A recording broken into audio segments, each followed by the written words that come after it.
Still Standing. Wednesday Afternoons with Cari. A while back, I asked Cari's permission to document our journey after her death. "I totally trust you," she replied, and then she let loose her high-amplitude laugh and added, "I'm just kind of disappointed I won't get to see it." A year ago at this time, I was getting ready to meet Cari Leversee in person for the first, and as it turns out, last time. We had already been getting to know each other via 20 weekly video chat sessions since May. What I knew is that she had come close to dying from a brain tumor and sought me out as a companion in exploring and understanding herself more deeply. Why, she wondered, had she consciously chosen to walk to the brink of death and then, at the proverbial 11th hour, opt for a risky surgical intervention? What had called her back to life?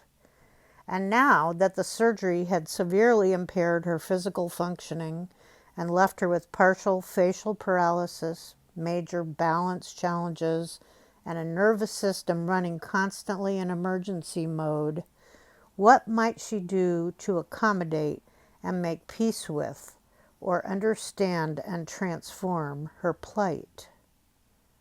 1 hour at a time, 1 week at a time, on Wednesday afternoons, I got to know Cari. A Cari I have since learned was dramatically diminished, at least physically, from the ultra-competent, self-sufficient, laughing risk-taker who loved extreme outdoor adventures requiring strength, stamina, zest, and a gambler's nerves. There was, I hope, a grace for her in connecting to someone who could meet her exactly where she was and as she was, without comparison to past capacities and expectations. Without knowing who she had been before her dance with death, I could easily see that she was still a heroic figure on a courageous quest. The Cari I got to know was in many ways humbled by, but also surprisingly humorous about, her functional losses. She took responsibility for the reality she had created and was insatiably curious. Why? Why had she chosen this, and what could she learn? And she also firmly believed it lay within her power to transform and heal. I met Cari and her dear husband Richard in person for Thanksgiving 2016 with our mutual friend Linda English, who was responsible for connecting us. We gathered with friends and community and then withdrew to beautiful Lake Tahoe for a time of synchronizing in person, gazing eye to eye without computer screens between us, and exploring more questions. In person, Cari's personality was even more of a fierce and palpable energy, maybe a weather system, a moving storm front. I could not recall ever meeting such an intense and life-filled person, nor one who was so bluntly confrontive, a clear-eyed challenger, so restlessly curious, so endlessly full of sentences ending in question marks. I admit I was a bit intimidated by the sheer forcefulness of her personality. Never mind that she was allegedly diminished by her brush with death. This person was the living embodiment of the phrase, larger than life. By my reckoning, we have met weekly for the better part of a year and a half. Many friends do not get the privilege and challenge of that kind of incremental, disciplined, strategic contact. It was a digital odyssey that would not have been possible without Skype, which stands for Sky Peer-to-Peer, a rather perfect way of describing our high-flying peer support relationship forged with 1,300 miles of physical distance between us. For quite a while, we met on the beach, and Cari would send me photographs of the gorgeous vistas where she parked her car while connecting with me.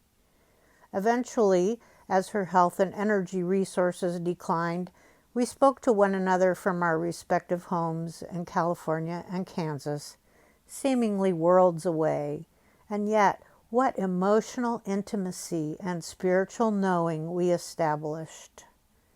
Significantly, our high-tech bond encountered some unexpected turbulence in March, an upset that might have caused less courageous humans to withdraw. Instead, we stayed with the fear and discomfort, searching for the ancient patterns that had been called up for examination in the light of love. Abiding through this misunderstanding strengthened our relationship, first to ourselves and then to each other. As we did something on the order of an autopsy on our painful interactions, we got to the heart of the matter. The key question I asked myself in the aftermath turned out to be fruitful for both of us. How might this situation match and resonate with a past painful pattern?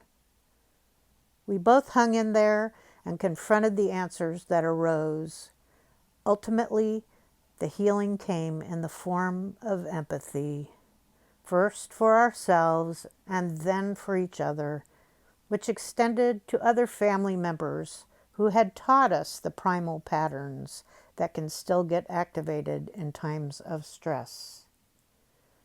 I think we were both able to hold one another in better focus and on common level ground after that. There was more understanding and appreciation of each other's strengths and weaknesses.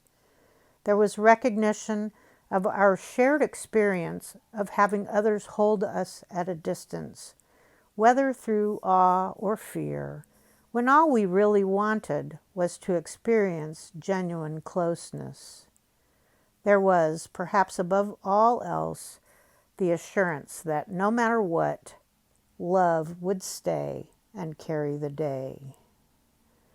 Your sheer forcefulness, intensity, and directness, I wrote to her recently as we reviewed our journey together, knocked at a closed door in my heart and challenged me to step out and meet my own misgivings. Even as our interactions triggered childhood fears and feelings of inadequacy, my love for myself and for you tipped the scales and kept me willing to stay vulnerable and confront my fears until I realized more of my own power and inner authority. I'm not sure where else I could have done this deep work of standing with my fears and allowing them to be transformed by love. Thank you. I had to smile at this part of her reply. I have scared people all my life. I finally came to realize that those who remained standing beside me were more than enough, the cream of the crop. Glad I got to be with you, Marva. At times it seemed possible that Cari would recover and return to the flow of living. She could feel herself falling in love with life in a new way, and more pertinently, with herself for the first time. Sometimes she was giddy with the possibilities. I could feel her yearning and reaching for vitality at the same time the tide of her health began turning. As recently as early August, she was excitedly fantasizing about building up her strength enough to operate a bicycle rickshaw business. Then one day she admitted, I think I'm dying. In the distilled focus of her conscious dying, Cari, a death doula herself and an advocate for death practice reform in the U.S., began harvesting insights at a prodigious rate.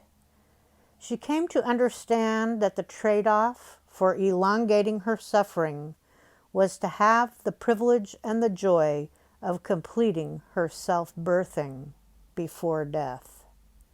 Along the way, especially as she chose to make her Facebook page public, and began sharing love letters to friends, family, and caregivers, she came into community in a new way, bringing her forgiveness, her self-love, and her growing inner peace as gifts to us all. As for the two of us, we continued our commitment to deep emotional work, continually focusing on the themes of trusting ourselves, dissolving obsolete messages of inadequacy, and choosing to stay connected when the path got a bit rocky. I'm so happy to witness you and me staying in love, wrote Cari, when I affirmed my commitment to navigating our challenges. That is where I choose to hold us firmly rooted. We've worked hard to find our way to being solidly grounded right here in the now. Death is a wonderful teacher. It asks, what have you done with your life? I find you a fine example of an answer to that question. I'm grateful for your mentorship.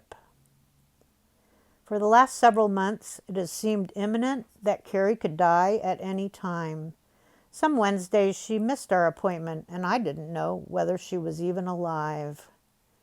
After Skyping with her during a brief hospital stay on her 56th birthday in September, a month went by before we met again. When I remarked on her extraordinary vigor and how little she seemed to have diminished in that time, she helped me understand. You are not talking to my body. You are talking to my mind. My body is totally declining. I don't know why I am not dead yet. Her fruitful assumption along the way has been that if she is alive, there must be something left to learn. In spite of all the love, she wrote a month ago, I'm still grappling with worthiness issues. It makes sense I'm still here, since being so affords me the opportunity to learn this lesson. I certainly have much space to relax into and surrender to the love and care that is waiting and available for me. For a person accustomed to confidently directing affairs, relying on her own competency, and helping to pull others along in the wake of her enthusiastic leadership, the last lesson seems to have been about learning not just to accept care, but to feel worthy of it, to lean back on the supports and let go. Surrender, of course, is always a requirement at the end of life. But just about the time I get the sense that she was relaxing into the numinous space between worlds, she'd surprise me with yet another scheme. I am in the middle of arranging my whole body deep sea green burial. It's going to be really cool, she told me one day. I had to laugh. Even in the throes of dying, Cari had a stout mental rope tied to the details. What Cari wanted to do is a feat rarely attempted or afforded in American death and dying practices. She wanted to be as conscious and in charge of the manner of care and after-death options as possible. Choosing to stay this conscious, I suspect, is exactly what makes surrender such an act of labor. Pushing, pausing, breathing, and then letting go of life itself. And my God, the mixed emotions there must be to be falling in love just when it's time to leave. Last Wednesday, I said goodbye. Cari wanted practice letting go. One of the last things she said to me was an encapsulation of what she felt she had learned during our 18-month walk together. Everyone who lives, she said, just needs to fall in love with themselves.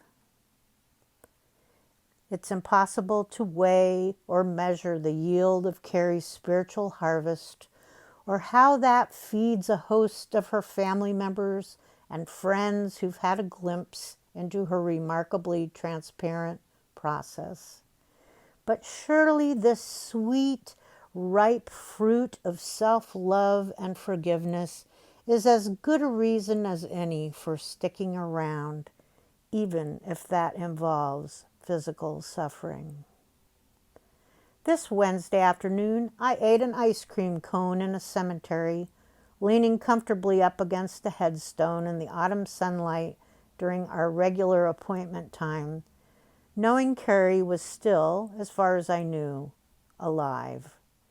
We have always known and understood between ourselves that aliveness is a movable feast, that living and dying on our own clear term is a matter to be explored and celebrated, not feared or mourned.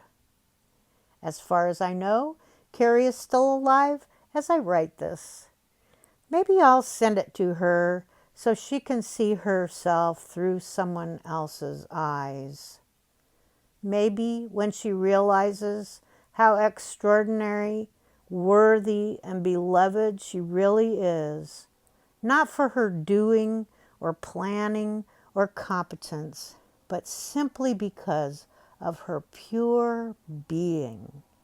It'll be the perfect time for the final phase of self-birth, which will look like dying to everyone but Cari.